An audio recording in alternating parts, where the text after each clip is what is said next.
And hello there. What is good, everybody? Today's video is going to be short and sweet, but hopefully nice and effective and helpful.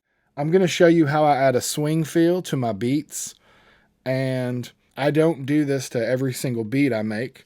This is an option. Sometimes a swinging beat sounds good, and other times a straightforward beat sounds good.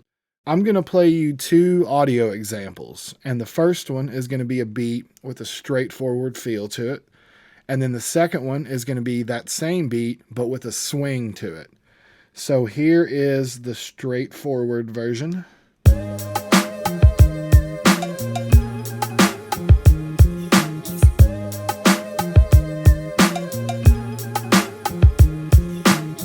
And then here is that same beat, but with a swing feel to it.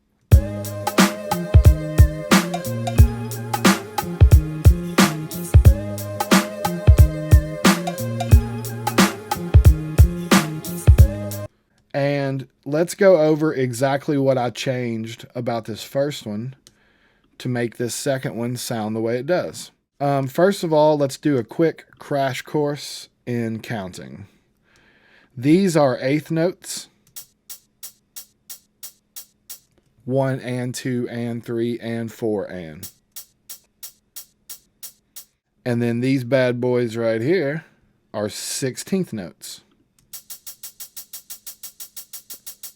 1 eana, 2 eana, 3 eana, 4 eana.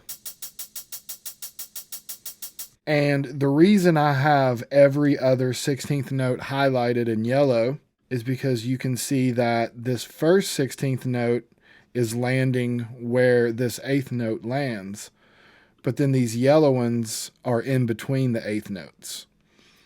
So these 16th notes that I have marked in yellow that are falling in between these 8th notes, these are the notes that I'm going to move inside the beat to make it swing. Nothing else is going to be changed.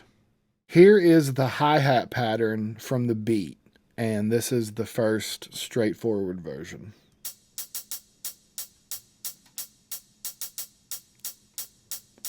For the most part, these are all just eighth notes. And then right here, you have two 16th notes. But because this first 16th note lands where the eighth notes are landing, it's only this one 16th note in the middle that we want. So I'm going to mark that. So this is the only note we're going to move. And what we're going to do is we're going to put our grid to triplet grid, and then we're going to put it to 16th notes. And when you blow this up, you can see that these notes right here are landing on these grid lines. But this note that we highlighted here isn't landing on any of these grid lines. So we're going to scoot it over, and it's going to pop right here onto the triplet grid. And now it sounds like this.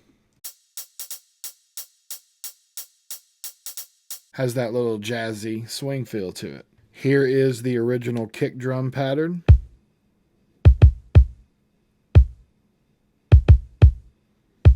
And our 16th notes are right here,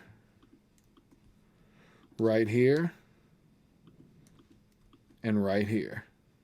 If you ever get confused on what are the 16th notes and what notes you want to move and what notes you want to leave alone, when you zoom in, you just got to look at the grid. And you'll see these orange notes are all hitting a grid line. And once again, this one that I highlighted is not. It's in between these two grid lines. So I'm going to pop it over and then fix this one. And then same thing here. Put that onto the grid. And then one more right here.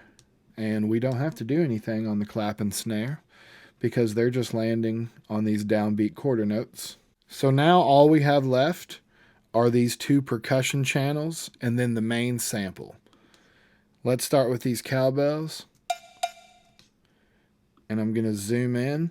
And you can see that neither one of these are hitting a grid line. And usually you're going to want to move the piece to the right.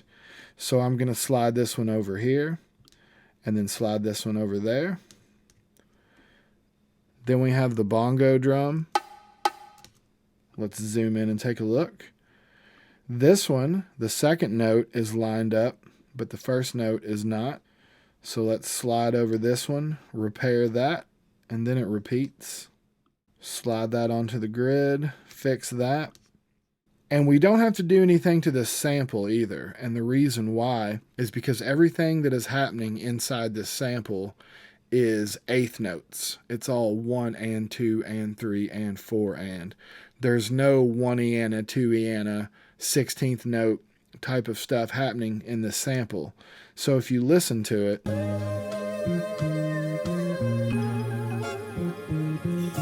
it's all eighth notes, 1 and 2 and.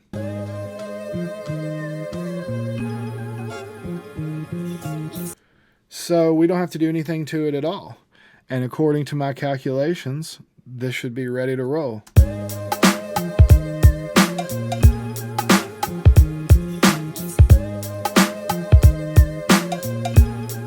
And that is it. Feel free to leave any questions or comments you have down there. Hit that subscribe and peace.